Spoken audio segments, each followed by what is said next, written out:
रामायण के युद्ध के दौरान भगवान श्री राम फूट फूट के रोने लग जाते हैं क्योंकि कुछ समय पहले ही इंद्रजीत और लक्ष्मण का युद्ध हुआ होता है। इंद्रजीत की शक्ति का भगवान लक्ष्मण और भगवान श्री राम के पास कोई भी तोड़ नहीं होता है और इंद्रजीत एक ऐसी शक्ति चलाते हैं जिससे भगवान लक्ष्मण मूर्छित हो जाते हैं। भगवान राम यह बात अच्छे से समझ जाते हैं कि अगर लक्ष्मण का इलाज जल्दी से जल्दी नहीं हुआ तो वो कुछ ही समय में अपने प्राण त्याग देंगे। रावण के भाई विभीषण फिर हनुमान को सुषेण को लाने के लिए बोलते हैं। सुषेण उस समय के सबसे अच्छे वैद्य होते हैं।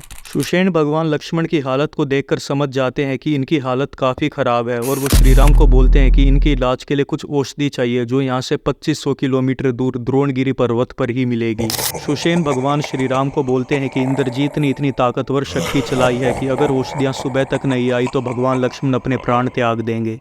यह बात सुनकर भगवान श्री राम और पूरी वानर सेना मायूस हो जाती है क्योंकि 2500 किलोमीटर से औषधियाँ लाना बिल्कुल भी संभव नहीं लग रहा था। और फिर आते हैं हमारे भगवान हनुमान।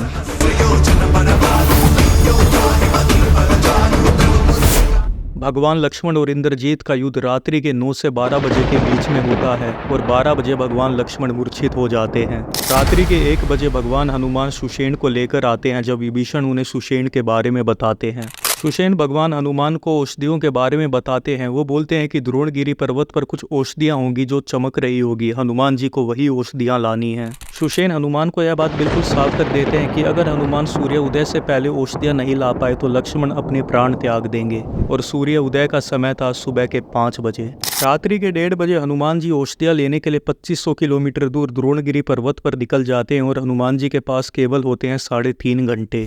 जैसे ही रावण को यह बात पता चलती है कि हनुमान औषधियाँ लेने के लिए द्रोणगिरी पर्वत पर निकल गए हैं तो वो एक राक्षस को बुलाते हैं जिसका नाम होता है कालनेमी। रावण कालनेमी को लालच देता है कि अगर उन्होंने भगवान हनुमान को मार दिया तो वो उसको अपना आधा राज्य दे देंगे। सबसे हैरानी की बात यह है दोस्तों कि कालनेमी की स्पीड भी हैरान कर देने वाली है क्योंकि वो भगवान हनुमान से पहले ही द्रोणगिरी पर्वत पर पहुंच जाते हैं एक साधु का वेश धारण करके। रात्रि के 2:30 बजे से पहले हनुमान जी द्रोणगिरी पर्वत पर पहुंच जाते, यानी वो 1 घंटे के भी कम समय में 2500 किलोमीटर तय कर लेते हैं। द्रोणगिरी पर्वत पर हनुमान की मुलाकात होती है कालनेमी से जिसने साधु का भेष धारण करा होता है। कालनेमी हनुमान जी को बोलते हैं कि वो थोड़ा विश्राम कर ले और नदी में जाके नहा ले। हनुमान जी विश्राम करने के लिए तो मना कर देते हैं पर वो सोचते हैं कि उनको नदी में नहा लेना चाहिए जिनसे उनकी थकान दूर हो जाएगी। पर कालनेमी ने पहले ही हनुमान जी को मारने के लिए उस नदी में एक मगरमच्छ को छोड़ा होता है। बाद में हनुमान जी और उस मगरमच्छ की लड़ाई होती है जिसमें हनुमान जी उस मगरमच्छ को मार देते हैं। वो मगरमच्छ एक अप्सरा में बदल जाती है और वो हनुमान जी को कालनेमी के प्लान के बारे में बताती है और वो बोलती है कि कालनेमी एक साधु नहीं है बल्कि एक राक्षस है। वो बताती है कि कालनेमी बार बार हनुमान जी को डिस्ट्रैक्ट कर रहा है ताकि भगवान हनुमान लेट हो जाए और लक्ष्मण अपने प्राण त्याग दे। बाद में हनुमान जी और कालनेमी का युद्ध होता है और आखिर में हनुमान कालनेमी को रस्सी से बांध देते हैं। हनुमान जी को कालनेमी से युद्ध करने में लगभग आधा घंटा लग गया था और इस समय रात्रि के 3 बज जाते हैं और अब सूर्य उदय होने में केवल बस 2 घंटे बाकी होते हैं। हनुमान जी जब द्रोणगिरी पर्वत पर देखते हैं तो उन्हें बहुत सारी औषधियाँ दिखती है या संजीवनी बूटी दिखती है पर वो सारी ही चमक रही होती है। इतनी सारी बूटियों को देखकर हनुमान जी कंफ्यूज हो जाते हैं कि यहाँ पर तो सारी चीज़ें ही चमक रही है और वो बिल्कुल भी रिस्क नहीं ले सकते थे क्योंकि लक्ष्मण की जान की बात थी।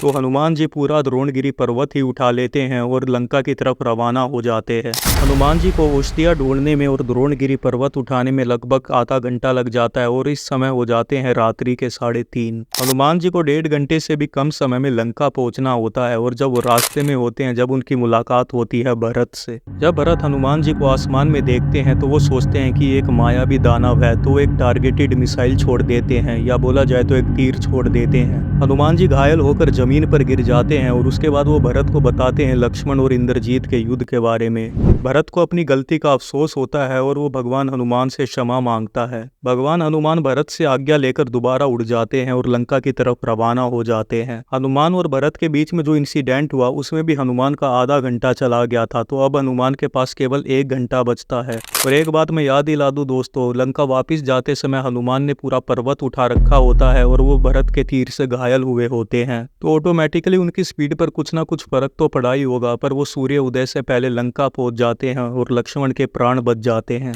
अगर हम बाकी इंसिडेंट्स का टाइम हटा दे तो हनुमान जी के पास बस 2 घंटे का समय था लंका से जाने का और वापिस लंका आने का। तो अगर हम प्रोबेबिलिटी की बात करें और अगर हम एवरेज निकालें तो हनुमान जी की स्पीड थी 2500 kilometre per hour. 2500 kilometre per hour की स्पीड आज के तेजस विमान से भी ज़्यादा है, पर इस बात के काफ़ी हाई चांस है कि हनुमान जी की स्पीड इससे काफ़ी ज़्यादा होगी, और जिसके बारे में हम बात कर रहे हैं वो बस एक फ्रैक्शन है हनुमान जी की पावर का। अगर आपको वीडियो अच्छी लगी हो तो चैनल को सब्सक्राइब कर देना, वीडियो को लाइक कर देना। हम इस चैनल पे ऐसी ही एडवांस टेक्नोलॉजी की वीडियो लाते रहते हैं और डिकोड करते रहते हैं एंशिएंट इंडिया की टेक्नोलॉजी को। आसमान तक शोर मचाए विजय धनुष टंकार, सारे तीर करण के सीधा गिरते सागर पार। ज्ञान का ना ही बल का करता तनिक भी वो घमंड, क्षण भर में कर देता था दुश्मन के वो खंड। रण कौशल में उसके